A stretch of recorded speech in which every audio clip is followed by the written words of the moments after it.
Kumusta po sa mga ina ng tahanan na katulad ko? Nung last Saturday, Mother's Day weekend, di ba? Sunday ang Mother's Day. Pumunta kami sa IKEA at namili ako ng ilang mga gamit sa kusina. Tulad ng vegetable organizer. 3 ang size na available. Ito yung pinakamalaki.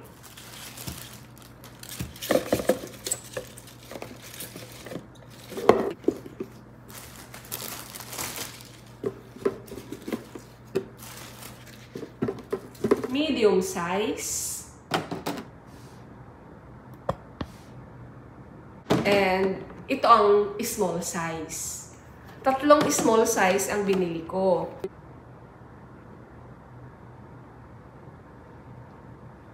Bumili din ako ng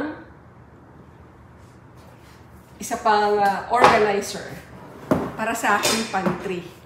Ganito. Kulay green siya, made of plastic. Alam ko, hindi maganda ang plastic, pero nagustuhan ko ang kulay, saka ang style.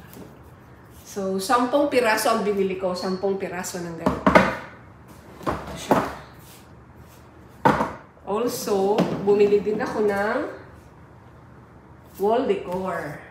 Ilalagay ko dyan sa fresh produce corner sa aking kitchen.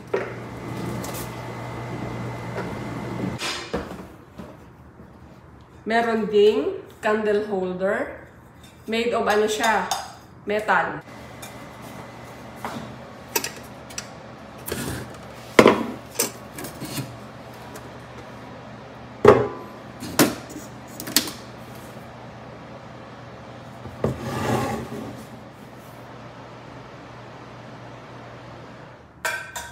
Pag yun nga namang kandila, mauupos na.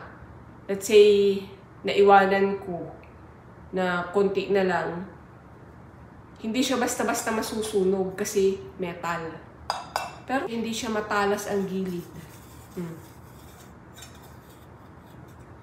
Safe siya na hawakan. Bumili din ako ng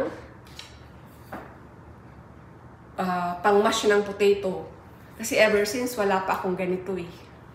Magagamit ko rin ito sa paggawa ng berry jam. Kasi usually ginaganon pag gumagawa ka ng berry jam. Dudurugin mo rin dyan sa lutuan. Meron ding made of wood na tawag dito sa shansi. Para sa pancake. Kasi ang ganda ng pagkaano niya eh, pagkagawa, ang kinis.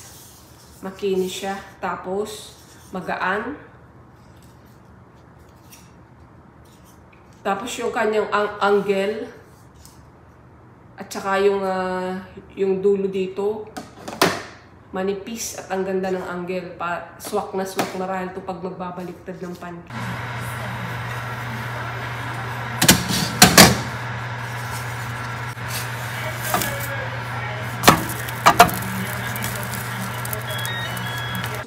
Ito naman para sa kanin, sandok sa kanin. Tingin ko pwede rin itong pang sauté sa non-stick. Marahil kahit sa stainless pwede. Bumili din ako kutsilyo. Ang dulo niya hindi matulis. Ang nagustuhan ko dito merong case. Kasi ano to, ideal to na dadalahin kung sakaling mag-road trip kami. Magdadrive. Lagi kasi ako nagdadala ng sarili kong pagkain, prutas, gulay, ganyan. Meron siyang case. Bumili din ako ng maliliit na chopping board. Pwede rin itong charcuterie board. Pwede ditong mag-slice ng bread, tulad ng pandesal, panligaspe, pinagong, ganyan. Diyan palaman, pwede rin dito. Tapos, yun na rin ang gagawin mong tray. Kasi meron akong ganito, 2 piraso. 3 years ago ko binili, hanggang ngayon. Ang ganda pa niya, hindi talaga siya basta-basta nasisira. Ito ay made of bamboo. So, pwede rin siya mag-slice ng apple, strawberry, yung maliliit na prutas, pwede mo ditong i-slice. Kung mahilig ka sa cheese, pwede mo lagyan ng cheese, cookies, fruits, nuts. Maliit na charcuterie board. Good for one person lang. And meron din akong organizer. Lalagyan ko ito ng plato. Diyan sa loob ng aking cabinet. Actually, meron na ako dyan. Kaya lang kulang. Kaya bumili pa ako ng dalawa.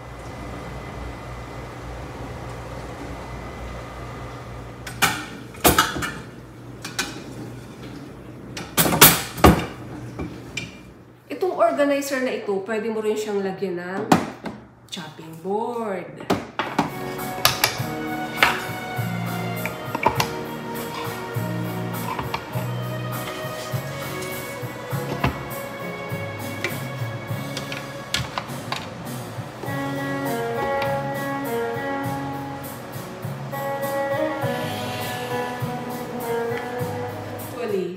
Pwede rin siyang lalagyan ng tablet or cellphone, libro. So, ito ay multipurpose.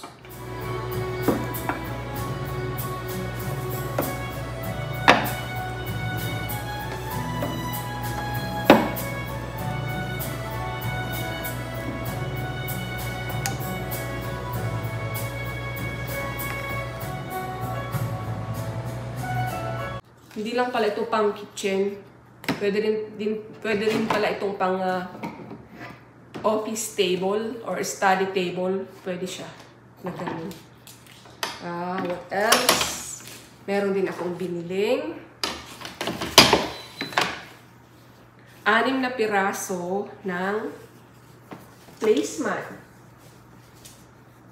Ano lang siya less than $2 ang isa. So, bumili ako ng 6 pieces. Kasi ang table namin, ang dining table namin ay 6-seaters. So, bumili ako 6 na piraso. 100% cotton siya and made in India. Bibihira na ngayon ang may 100% cotton. Saka ang ganda ng material niya.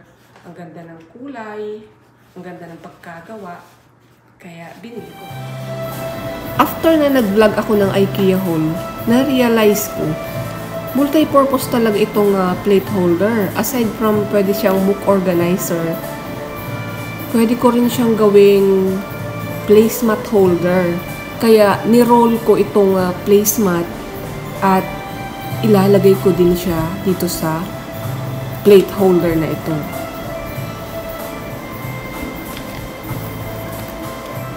Habang ginagawa ko siya, nai-imagine ko na ang finished product. At ang ganda talaga. Kaya ang saya-saya ko.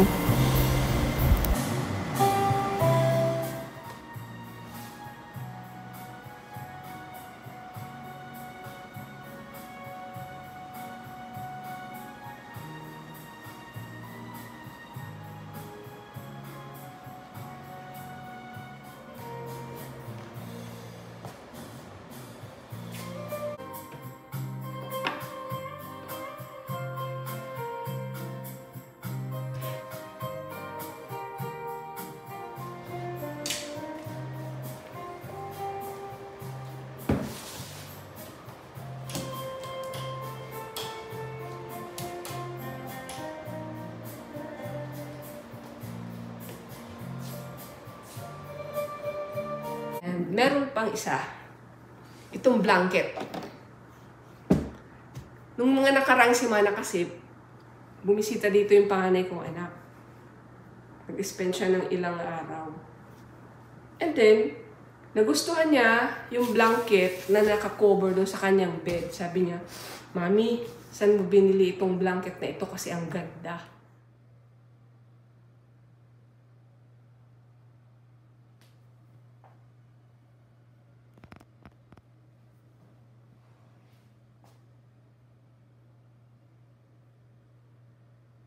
Sabi ko, anak, sa IKEA yan galing.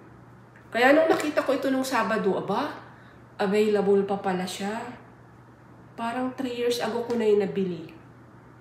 Available pa siya. So, bumili ako kasi less than $20 lang pala to. And 100% cotton. Made from India din.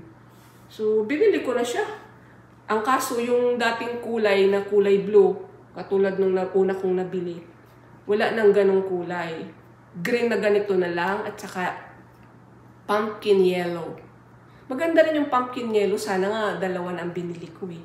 Kasi ang mura. Maganda rin tong panregalo. 100% cotton.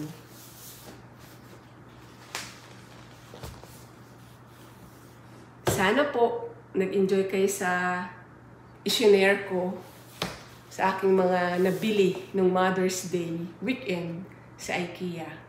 Salamat po sa panonood at hanggang sa muli. Please like, share, and subscribe. Thank you for watching.